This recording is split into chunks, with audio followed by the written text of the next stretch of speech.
Chapter 1. The Crash. The sun was setting on the remote island I called home. It was a small, uninhabited speck of land in the middle of the Pacific, used only for my occasional solitary retreat. I spent my days fishing, hiking, and trying to get some much-needed respite from the madness of the world. Little did I know, this quiet life was about to change forever. I had just finished a long day of fishing when a loud, thunderous sound echoed from the sky. I looked up to see a strange ship streaking across the heavens, its metal hull glowing with fire as it tumbled uncontrollably toward the ocean. Before I could even process what was happening, it crashed into the water not far from the island. My heart raced, and instinctively, I grabbed my emergency radio and tried to call for help. But no signal came through.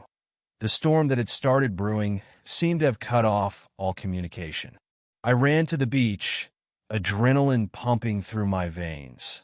The ship had sunk beneath the waves, leaving only the remnants of the wreckage bobbing on the surface. I didn't waste time thinking. My training as a survivalist kicked in, and I swam out to the wreckage, hoping to find survivors. When I reached the debris, I found them. A woman, an alien woman, clung to a piece of wreckage, her body bruised and bloodied, but still alive. She had shimmering purple skin, long silvery hair, and eyes that seemed to glow with a faint light. Her clothes were torn, and she looked utterly exhausted, struggling to hold herself up. Nearby, a little girl, about 6 years old, sat on a piece of wreckage, her arms wrapped around her knees, staring at the water.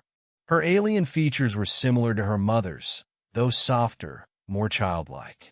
I pulled the woman and her daughter to the shore as quickly as I could, using all my strength to get them out of the water.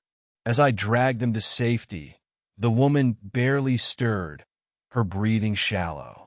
The girl, however, looked up at me, her eyes wide with fear and hunger. Chapter 2. The Struggle for Survival. The woman was in critical condition. I could tell she had internal injuries, but I had no medical supplies, just my basic survival kit. I did my best to clean her wounds, using seawater to wash the blood away, but I knew time was running out. The girl, too weak to speak, clung to her mother, only asking for food. My first priority was to get a fire started. The island had plenty of resources, wood, dry grass, and stones, but it would take time. The storm had picked up, and the cold wind made everything harder. I struggled against the elements, the sun now long gone, the island dark and full of unknown dangers. The night was rough. I had to keep the fire going and tend to both the alien woman and her daughter. The little girl, weak and frightened, tried to help her mother, but her tiny hands could barely do anything. I offered her some fish I had caught earlier, but she refused, shaking her head and looking at me with empty eyes. "I'll take care of you both," I whispered to her, though I wasn't sure she could even understand. "Just hang on." Chapter 3.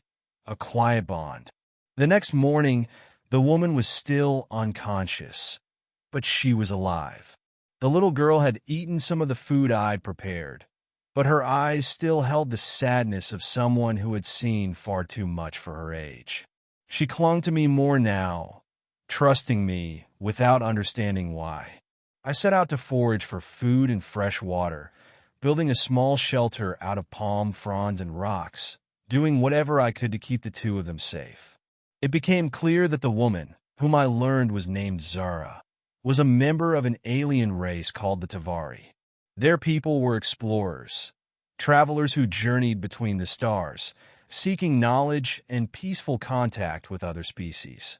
Zara's ship had been part of a research expedition, but something had gone wrong. She never fully explained what, and I never pressed her.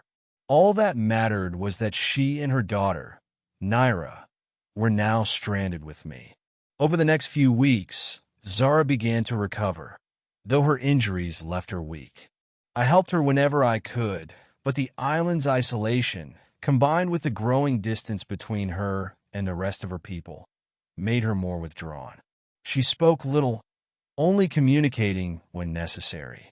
Nyra, on the other hand, became more attached to me, calling me guardian in her native tongue. She said it with a sense of innocence, but I began to realize that, in a strange way, I had become the father figure she needed. Each day, Zara and Nyra would become a little more like family to me. Zara would teach me her people's language, and I taught her about Earth's survival techniques, how to hunt, how to start a fire. Nyra would play with the small toys I made for her, and over time, she began to smile more, showing the joy that had once been in her eyes. Chapter 4: A New Family. It was not easy. Our days were filled with hardship, the struggle for food and shelter, the constant threat of the island's wildlife. Yet in our shared isolation, we formed a bond that transcended species. I was no longer just a stranger to them. I had become their protector, their guardian, and, in a way, their family. As Zara healed, she shared more of her history with me. She told me of her people, their peaceful explorations, and their love for discovery. She spoke of her husband, lost in a similar crash, and how she had always traveled alone with Nyra after his death. Zara's eyes would often gloss over with sorrow when she mentioned him, but she remained strong for Nyra's sake. I realized that it wasn't just survival anymore.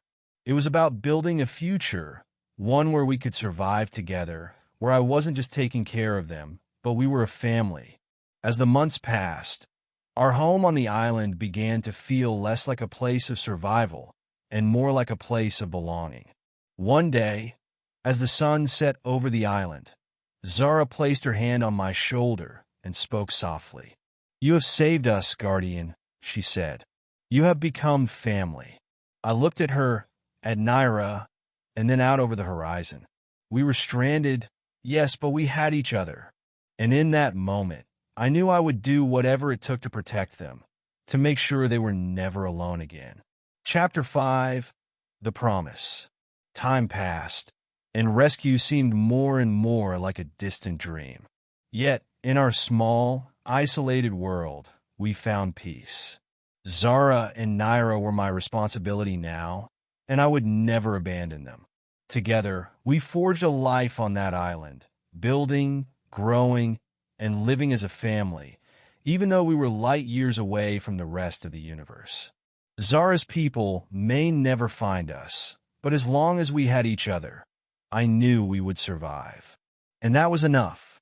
We were no longer just survivors.